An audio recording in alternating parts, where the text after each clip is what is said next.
April 2nd, 1979, Sverdlovsk, Soviet Union, 6:14 a.m. The city woke the way it always did. Factory whistles, gray sky, the smell of coal smoke settling over concrete apartment blocks like a second atmosphere. Sverdlovsk was not a city on any tourist map. It was a closed industrial giant in the Ural Mountains, a place where the Soviet military-industrial complex had sunk its deepest roots. Residents did not ask questions about the facilities that surrounded them. They had learned, over generations, that questions led nowhere good. On the southern edge of the city stood Compound 19. To the locals who noticed it at all, it was simply a military installation, fenced, guarded, unremarkable in the way that all restricted Soviet facilities were unremarkable. There were no signs explaining what was produced inside. There never were. Inside those walls, teams of scientists in sealed laboratory suits worked on some of the most dangerous biological materials ever developed by human hands. Compound 19 was a production facility for weaponized anthrax, part of the vast, officially denied Soviet bioweapons program known internally as biopreparat. That morning, something went wrong. A clogged exhaust filter in one of the drying units had been removed overnight for routine maintenance. The technician who removed it left a note for the next shift supervisor, explaining that the filter needed to be replaced before operations resumed. The note was read. The replacement was not made. At some point between the night shift ending and the morning shift beginning, the machinery restarted. For several hours, microscopic spores of Bacillus anthracis, weaponized,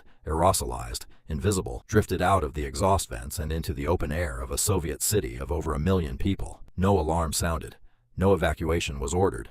No one in the city was told anything at all. Within days, people began to die. The first cases appeared in the Chkalovsky district, directly downwind of Compound 19. A ceramic factory worker named Fyodor came home from his shift, complaining of fever and chest pain. By the following morning, he could not breathe. He was admitted to Hospital 20, one of several local hospitals that would begin receiving a flood of patients over the next 2 weeks. The symptoms were unlike anything the doctors had seen in combination: high fever, severe respiratory distress, blackened skin lesions, rapid systemic collapse. Patients who seemed stable in the morning were dead by evening. Dr. Fana Abramova was a pathologist at Hospital 40. She was among the first medical professionals in Sverdlovsk to perform autopsies on the victims. What she found in those examination rooms shook her. The hemorrhagic destruction of internal tissue, the characteristic mediastinal involvement. She knew what she was looking at. She had studied it in medical literature, in the context of history and theory. She had never expected to see it on a table in front of her, in a Soviet city, in the spring of 1979. She wrote her findings carefully in her notebooks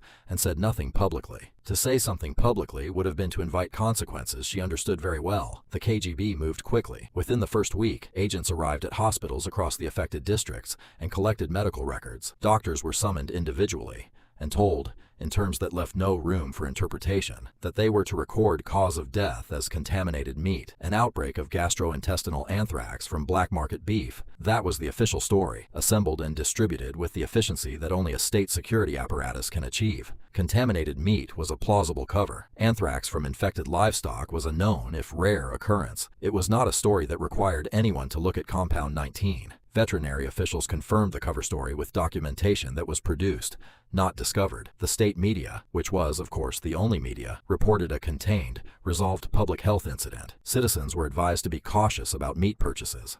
Then the story disappeared from the newspapers entirely. But the dead did not disappear. Between April 4th and June 12th, 1979, at least 64 people were confirmed killed by the outbreak, though many researchers believe the true number was significantly higher, with some estimates reaching into the hundreds. The victims were overwhelmingly men between the ages of 24 and 44, living or working in a narrow corridor extending several kilometers to the south and southeast of Compound 19, precisely aligned with the wind direction recorded on the morning of April 2nd.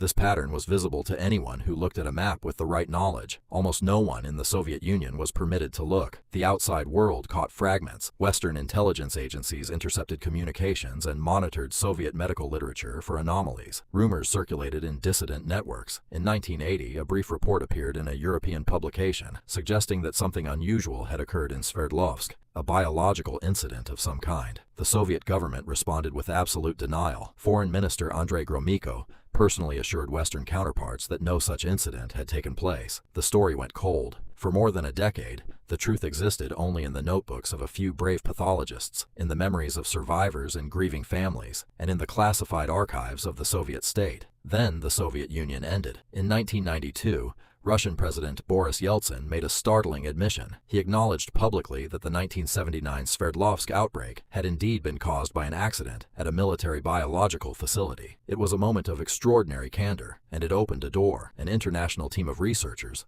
led by American biological weapons expert Matthew Meselson of Harvard University, traveled to the newly accessible Russia to investigate. They interviewed survivors, examined medical records that had not been fully destroyed, and mapped the geography of the outbreak with precision. What Meselson and his colleagues published in 1994 in the journal Science was definitive. The spatial distribution of cases, the wind data, the autopsy findings, the testimony of the doctors who had been silenced for over a decade, all of it pointed to a single, inescapable conclusion. An aerosol release of weaponized anthrax from Compound 19 on the morning of April 2, 1979, had killed dozens of Soviet citizens. The contaminated meat story was a fabrication, constructed and enforced by the state security apparatus to protect a weapons program that the USSR had signed away the right to have. Dr. Abramova, by then an elderly woman, finally published her autopsy findings. She had preserved her notes for 15 years, through the end of an empire, waiting for a moment when the truth could be spoken. Her documentation provided the forensic anchor for everything that followed.